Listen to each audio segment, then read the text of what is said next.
Alors, j'espère vous trouver en pleine forme et nous allons aller rapidement parce que j'ai promis de faire une vidéo hier sur un verset biblique pour les chrétiens et notamment pour les curieux. J'espère vous trouver en pleine forme, encore une fois. Alors, j'avais parlé de Romains 8, versets 16 à 39 pour comprendre l'utilité de la Pâque que les chrétiens sont en train de fêter cette semaine. Alors, je rappelle, à l'origine, la spiritualité chrétienne est personnelle avant d'être communautaire.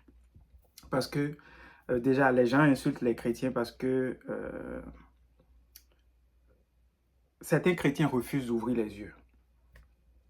Ils croient des choses, des dogmes, et ils appliquent, et notamment l'énergie des chrétiens les protège. Tous les chrétiens sont les mêmes parce que le livre commun des chrétiens, c'est la Bible.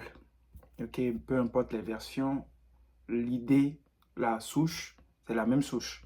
Alors, l'énergie des chrétiens est diversifiée en trois. Il y a Jéhovah, qui est le Dieu des chrétiens, que les confessions religieuses ne vont pas généralement vous dire, ils vont dire l'Éternel, tout ça, c'est des titres. Mais il s'appelle Jéhovah ou Yahvé. Adonai, c'est des titres, El Shaddai, tout ça. Alors, le deuxième personnage, c'est Jésus-Christ, qui est la personnalité, enfin, qui est venu en physique, dit parler au nom de cette énergie, de ce Dieu que nous appelons Jéhovah. Et il y a un troisième personnage qui est l'Esprit Saint, qui est la force agissante de Jéhovah, qui a en griffe aidé Jésus-Christ dans toutes ses épreuves. Si vous connaissez l'histoire de Jésus-Christ, bien sûr. Alors, l'Esprit Saint, hein, l'Esprit de lumière, et c'est cet esprit qui lutte activement contre tout ce qui est noir et dark, négatif dans la tête de chaque chrétien. Alors, Jéhovah dont j'ai parlé plus tôt, c'est un Dieu rigoureux. Si vous lisez vraiment la Bible, il est décrit comme un Dieu colérique qui punit les gens, un Dieu juste. Il y a autant d'attributs qui font que c'est un Dieu mythique que notre imagination ne peut pas imaginer. Il est trop puissant. Et tout ce que nous autres chrétiens pouvons faire, c'est de faire allégeance, d'obéir et d'essayer de faire de cette énergie notre allié, notre protecteur. Alors, les chrétiens se disent toujours enfants de Dieu parce qu'ils se disent qu'ils sont protégés par cette énergie dont je viens de vous parler plus tôt, l'Esprit Saint de Jéhovah. Alors, parlant de tout ce que nous ne voyons pas, nous n'avons aucune maîtrise. Les gens, aujourd'hui, les chrétiens nous parlent de résurrection, de vie éternelle, mais aujourd'hui, à ce jour, personne n'a encore vu un de ses proches revenir à la vie. Et moi, j'ai l'espérance, j'y crois, mais jusqu'à preuve du contraire, tout le monde va mourir. Alors, mais, par contre, Jéhovah, ce Dieu qui est mon Dieu, j'ai choisi, c'est un Dieu qui fait des promesses et qui, comme toute attente, tient toujours ses promesses. Même déjà dans le monde réel, ceux qui ont fait l'expérience de Jéhovah, le Dieu des chrétiens, savent comment il agit dans le monde réel. Maintenant, dans le monde que nous ne voyons pas, nous savons que le Dieu, le boss, le Dieu boss, personne ne le connaît. Il est autant chez les animistes, il est autant chez les musulmans, il est autant chez les bouddhistes, il est autant dans toutes les formes d'intelligence, dans toutes les formes de communauté où les gens vouent un culte, cette énergie est là. Et c'est le Dieu suprême et vous et moi, il faudra l'accepter d'une manière ou d'une autre. Personne ne connaît cette énergie.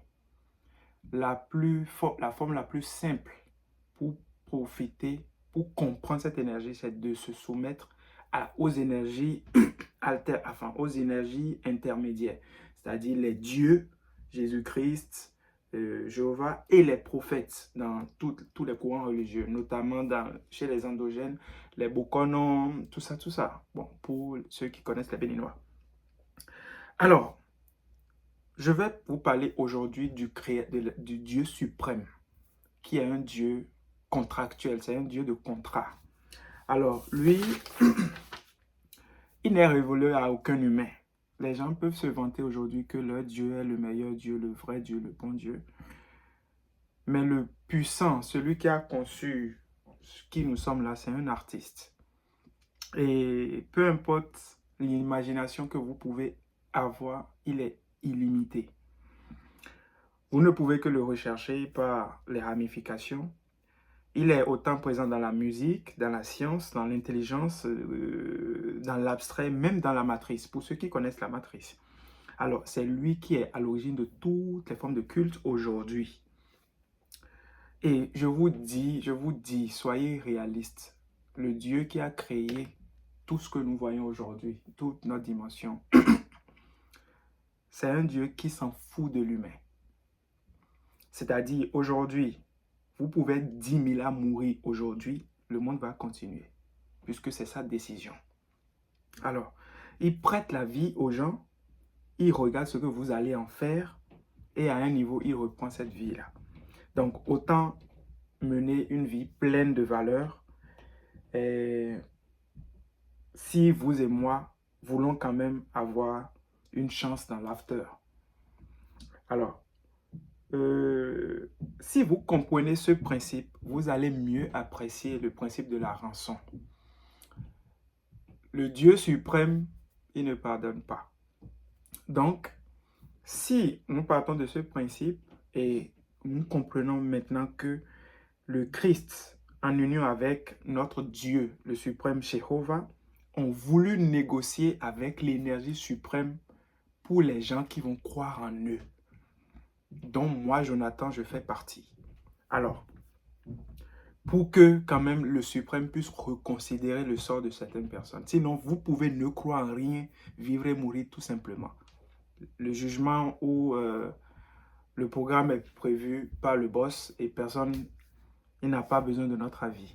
Alors, croyez ce que vous voulez jusqu'à preuve du contraire, tout le monde va mourir. Alors, pour le compte de Jéhovah, de Jésus-Christ, pour leur projet, ils choisissent des gens. C'est ça que nous intitulons l'appel, c'est que vous avez été appelé. Et quand vous avez été appelé, même dans votre vie réelle, vous avez des signes. Et dès que ça commence, vous ne pouvez plus mener une vie normale. Ça, c'est mon cas.